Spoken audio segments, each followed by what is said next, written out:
حضرات کریم قدر میں نے بیان کیا، ہم سب کا تعلق تھا، ہم سب کے محبوب تھے، لیکن ہم سب ساتھیوں میں سے سب سے زیادہ حضرت علامہ امداد الحسن نعمانی صاحب ان کے قریب رہے، ان کے ساتھ ان کی رشتہ داری ہے، خاندانی تعلقات ہیں اور ان کے پس منظر سے آگاہ ہے۔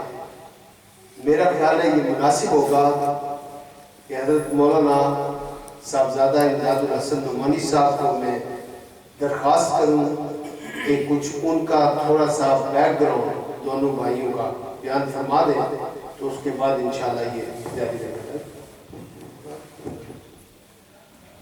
آگے تشریف لائیں پروفیسر بسم اللہ الرحمن الرحیم۔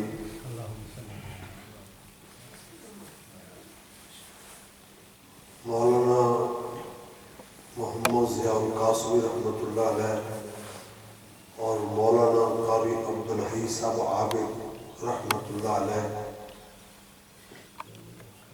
صرف ان کا ہی نام بڑا نہیں تھا بلکہ ان کے والد گرامی قدر حضرت مولانا عبد الرحیم صاحب رحمۃ اللہ علیہ، علامہ انور شاہ کشمیری رحمۃ اللہ علیہ ان کے شاگرد تھے،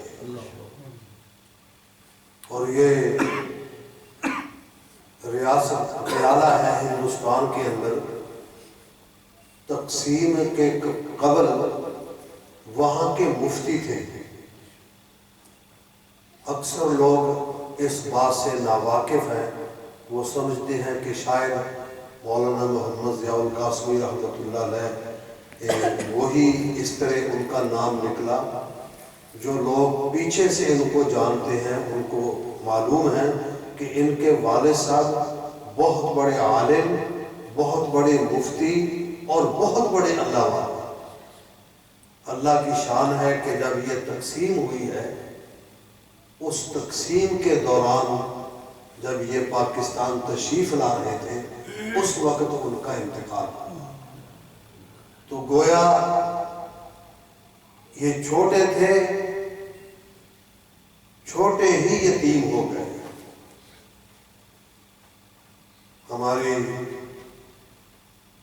ہم بی بی سب کہتے تھے ان کو، جو والدہ تھی، تو وہ فرمایا کرتی تھی کہ پھر میں ان کو، ہمارے ایک بزرگ تھے مولانا عبدالعزیز صاحب فیصل آباد میں، مولانا محمد انور کلیم صاحب کے والد فوت ہو گئے، بہت عرصہ ہو گیا، تو ان کے پاس دونوں کو لے کے آئی۔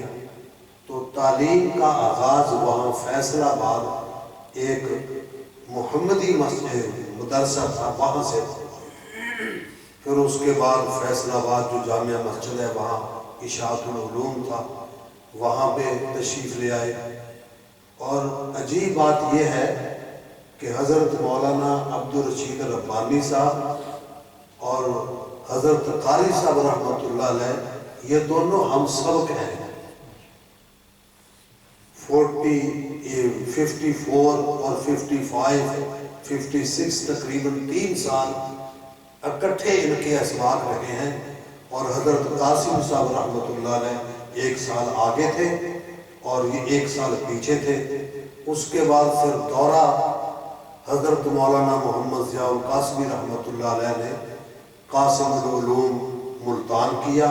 حضرت مفتی صاحب مفتی محمود صاحب رحمۃ اللہ علیہ ان کے شاگرد تھے، اور حضرت قاری صاحب ہمارے بہت بڑا پنجاب کے اندر بڑا نام ہے اس مدرسے کا، دارالعلوم کبیر والا، وہاں تشریف لے گئے۔ ایک بزرگ تھے مولانا عبد الخالق صاحب رحمۃ اللہ علیہ، وہ بھی حضرت شاہ صاحب رحمۃ اللہ علیہ کے شاگردوں میں سے تھے، اور حضرت مدنی رحمۃ اللہ علیہ ان کے شاگردوں میں سے تھے۔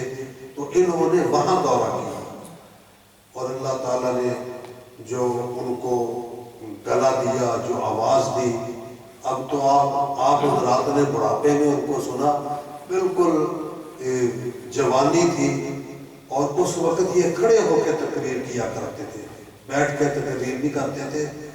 یعنی حقیقت یہ ہے کہ جب یہ تقریر کرتے جیسے لوگوں پہ جادو کر دیتے ہیں، اس طرح ان کا انداز ہوتا تھا پنجابی کے۔ اس وقت چونکہ پنجابی کا ماحول تھا زیادہ، پنجابی کے اشعار، میں نے پچھلی مرتبہ حضرت سے کہا،